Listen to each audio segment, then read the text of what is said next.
মুসলমানদের উপরে বিজেপির এত রাগ কেন?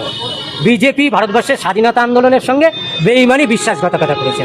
ওদের যে ওই নেতা সাভারকার 13টা চিঠি লিখেছে, হে ব্রিটিশ সরকার আমাকে জীবন ভিক্ষা দিন, আমি আপনার চিরকাল দাস হয়ে থাকবো। এরা হচ্ছে ব্রিটিশের দালাল, ইংরেজদের দালাল। আর ইংরেজদের বিরুদ্ধে ভারতবর্ষের বাংলার মানুষ এবং পাঞ্জাবের মানুষ প্রধান সারিতে। ওরা বলুক না, বিজেপি বলতে পারবে, শুভেন্দু অধিকারী বলতে পারবে, জ্ঞানেশ কুমার বলতে পারবে, নরেন্দ্র মোদী বলতে পারবে যে বন্দে মাতারাম স্লোগান দিয়ে একজনও বিজেপি বা তার আগে আরএসএস নেতা জেল খেটেছে? বরং বাংলায় যখন 42 সালে ভারত ছাড়ো আন্দোলন হচ্ছে, সেই সময় শ্যামাপ্রসাদ মুখোপাধ্যায় বাংলার লাটকে চিঠি দিয়ে বলছেন এই আন্দোলনকে চরমভাবে দমন করতে হবে, এবং সরকারের থেকে তিনি মাতঙ্গিনী হাজরাদের গুলি করে মেরেছেন। সেই বেঈমান বিশ্বাসঘাতকদের দল হচ্ছে বিজেপি, এবং বিজেপির চাকর হচ্ছে জ্ঞানেশ কুমার, বেঈমান বিশ্বাসঘাতক। ওরা ইডি দিয়ে পারেনি, সিবিআই দিয়ে পারেনি, এনআইএ দিয়ে পারেনি, তাই নির্বাচন কমিশন, এবং আপনি একটা নাম বলতে ভুলে গেছেন, সেটা সুপ্রিম কোর্টকেও না দিয়েছে। এই সমস্ত অপকর্ম, বাংলার এই খুন এবং দুর্দশার জন্য সুপ্রিম কোর্টও দায়ী।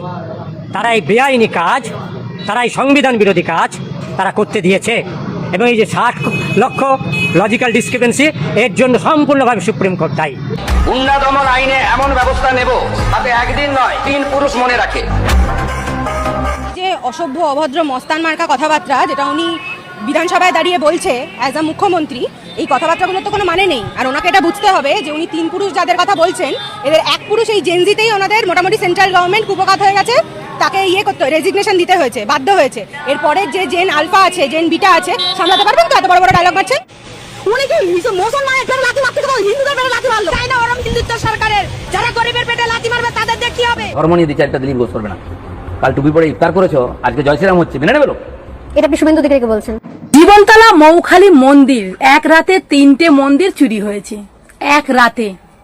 এমনকি ভগবানের জন্য বাসন পিয়ালাও রেখে যায়নি যে তাতে ভগবানকে ভোগ দেবে। এটা আমি বলছি না, খবরে বলছে, ঠিক আছে? তো কথা হচ্ছে, তোমাদের কি মনে হচ্ছে না যে 2026-এ চোর জন্ম নিয়েছে অনেক? আমার তো মনে হচ্ছে 2000 যেসব চোর ছিল তাদের তো নাম নিশান দেখতে পাচ্ছি না, কিন্তু 2026-এ কিন্তু চোর জন্ম নিয়েছে ভাই।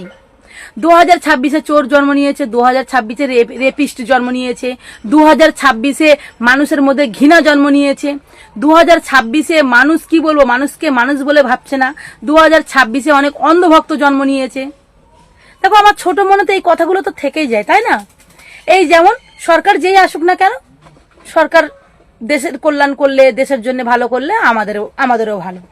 আর সরকার যদি দেশের জন্য কিছু ক্ষতিকারটা সরকারের থেকে কিংবা সরকারের না জানতে কিংবা সরকারের জানতে যদিও হয়, তাহলে ক্ষতিটা কি শুধু মুসলমানদের হবে?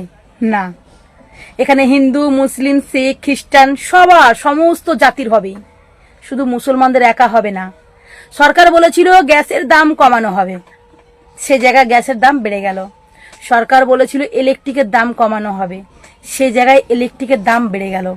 সরকার বলেছিল পেট্রোল ডিজেলের দাম কমানো হবে, সে জায়গায় সেই জিনিসেরও দাম বেড়ে গেল। তারপরেও পেট্রোল ডিজেলের বদলে আখের রস ঢালা হচ্ছে। কমপ্লেন মানে সোশ্যাল মিডিয়া খুললেই তো এগুলো দেখা যায়। সরকার বলেছিল দেশের উন্নয়ন হবে, তার বদলে অন্ধভক্ত জন্ম নিচ্ছে যারা দেশের ভালোটা বুঝছে না, খারাপ। আরে ভাই, যদি সরকার যেটা করবে সবার জন্য করবে, সরকার যদি ভালো করে সবার ভালো হবে, সরকারের থেকে যদি কিচ্ছু ভুলভারিত হয় সেটা সবাই ভোগ করবে, সবাই, সমস্ত জনগণ ভোগ করবে। গ্যাসটা আমরা একা কিনছি না, গ্যাসটা তোরাও কিনছিস। ইলেকট্রিক আমরা একা চালাচ্ছি না, তোরাও চালাচ্ছিস। তো প্রথম কথা বলি, আমি কোনো সনাতনী ভাইদেরকে আঘাত করি না। আমাকে যদি আমার থেকে কিছু ভুলে আমাকে মাফ করো। আমার কাছে কথা হচ্ছে, আমি অন্যায় জিনিসটা দেখতে পারি না, তাই সোশ্যাল মিডিয়ায় এসে বলি। হ্যাঁ, আমার এই বলার শুরুটা কিন্তু একদিন বলবো অবশ্যই। আমার এই জার্নিটা যে আমি এই প্রতিবাদটা করছি, আমি কিন্তু প্রতিবাদী কন্টেন্ট করতাম না, ঠিক আছে? প্রতিবাদী কন্টেন্ট আমার একটা ভিডিও থেকে শুরু হয়েছিল, ঠিক আছে? তো যাই হোক, মানুষের পছন্দ অপছন্দ আছে। আর একটা কথাই বলবো যে দেখো, সরকার আজকের আছে, কালকে আবার একটা নতুন সরকার গড়বে, কিন্তু নিজেদের ভিতরে ঘৃণা ছড়িও না। যে শাসকের কাছে কণ্ঠ ছেড়ে স্পষ্ট কথা বলা বেআইনি, সেই শাসকের কাছে তুমি আমি সকলেই শুক্রবারই। আসলে কি জানেন তো, 1947 সালের 15ই আগস্ট ভাগ্যক্রমে সেই শুক্রবার, তাই শুক্রবারকে নিয়েই হয়তো এত বিতৃষ্ণা। আসলে যেই অধিকার সংবিধান আপনাকে আমাকে সকলের হাত পর্যন্ত তুলে ধরেছে, সেই অধিকারকে বুকে আগলে নিয়ে তার পরবর্তীতে শাসকের চোখে চোখ মিলিয়ে রাজা তোমার কাপড় কোথায় যারা প্রশ্নটা করে শাসকের চোখে, সেই প্রত্যেকটা মানুষ শুক্রবারই।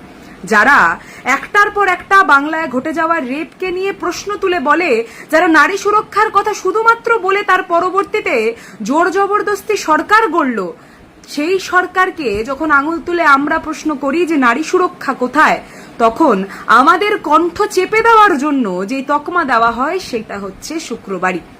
যখন ওই পুচকে পুচকে বাচ্চাদের থালা থেকে, মিড ডে মিলের থালা থেকে যখন ডিমটাকে সরিয়ে নেয় শাসক, ঠিক সেই সময় কণ্ঠ ছেড়ে প্রতিবাদ করা সেই প্রত্যেকটা ব্যক্তি যাদের লড়াইয়ের দরুন আজকে আবার সেই মিড ডে মিলে ডিম ফেরাতে বাধ্য হয় সরকার, সেই প্রত্যেকটা মানুষকেই যেন শুক্রবারীর আখ্যা দিয়েছে এই সরকার। শুধুমাত্র তাই কেন, শুক্রবারই আপনি, শুক্রবারই আমি, যারা আজকের দিনে দাঁড়িয়েও নিজেদের শিরদাঁড়াটা বিক্রি করেনি, যারা আজকের দিনে দাঁড়িয়েও বন্দুকের নলকে ভয় পায় না, যারা আজকের দিনে দাঁড়িয়েও এই বাংলার মাটি যে প্রতিবাদ করতে শিখিয়েছে, আন্দোলন গড়তে শিখিয়েছে, সেই জিনিসটার একটা মূর্তি স্বরূপ এগিয়ে যাচ্ছে তাদের আগামী দিনে।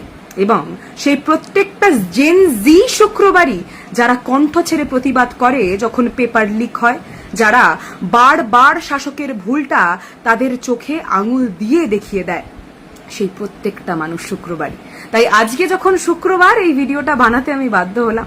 যদি কেউ আপনাদেরকে শুক্রবারই তকমা দেয়, তাহলে বলবেন যে যেই শুক্রবার আমাদের ভারতবর্ষ স্বাধীন হয়েছে, সেই স্বাধীনতাকে যারা কেড়ে নেওয়ার চেষ্টা করে তাদের সামনে বুক ঠুকে বলি, আমরা সকলেই না হয় শুক্রবারই। বর্তমান সমাজ ব্যবস্থা ঠিক করতে গেলে আমাদের আবার আপনাকেই প্রয়োজন, আবার ঘুরে দাঁড়াতে গেলে আপনাকেই প্রয়োজন, কারণ আপনি চির অমর, আপনার কখনো মৃত্যু হয়নি। যদি মৃত্যু হতো তাহলে স্বাধীনতার এত বছর পরেও মানুষ আপনাকে এভাবে মনে রাখতো না। কেন আপনার নামের সাথে নেতাজি কথাটা জুড়েছে? কটা মানুষ মনে রেখেছে আপনার নাম যে সুভাষচন্দ্র বসু, মনে রেখেছে অন্তরের অন্তঃস্থলে, কিন্তু আপনাকে মানুষ ডাকে কি নামে? আপনাকে মানুষ ডাকে নেতাজি, সবার প্রিয়।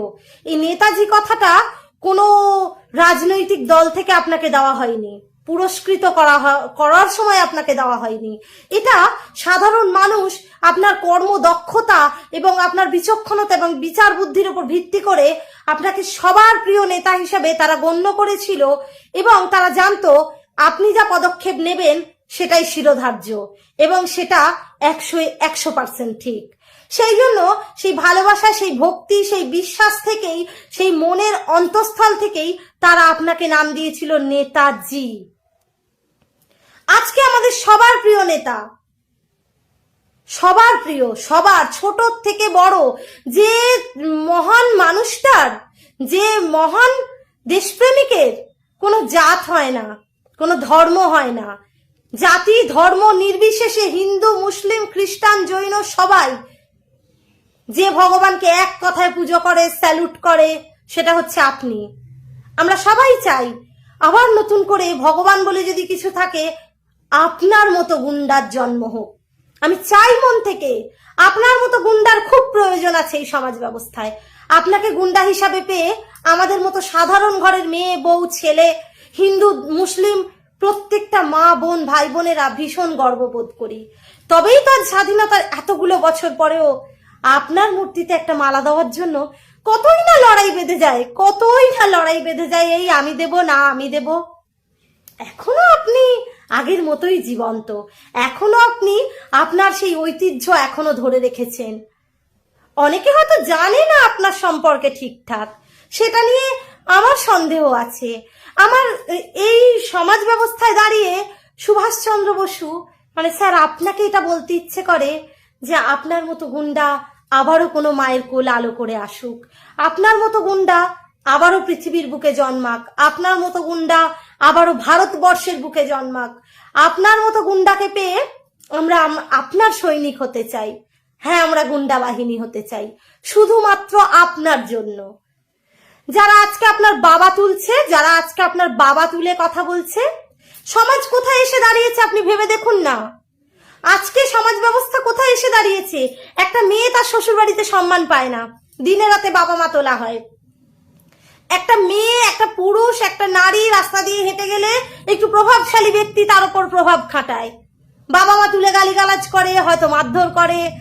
কিন্তু আপনার সময় তো এগুলো হতো না। আজকে দেখুন আপনি কোথায় লুকিয়ে আছেন। আজকে আপনার আবির্ভাব হওয়ার খুব প্রয়োজন। আজকে অনেকে আপনার বাবা তুলছে, সেগুলো আমরা দেখছি। কারণ এখন সময়টাই এটা, দেখাটাই এখন দেখারই সময়, এখন কিছু বলার সময় নয়। মনে প্রাণে চাই আপনার মতো গুন্ডা আবার পৃথিবীর বুকে জন্ম নিক।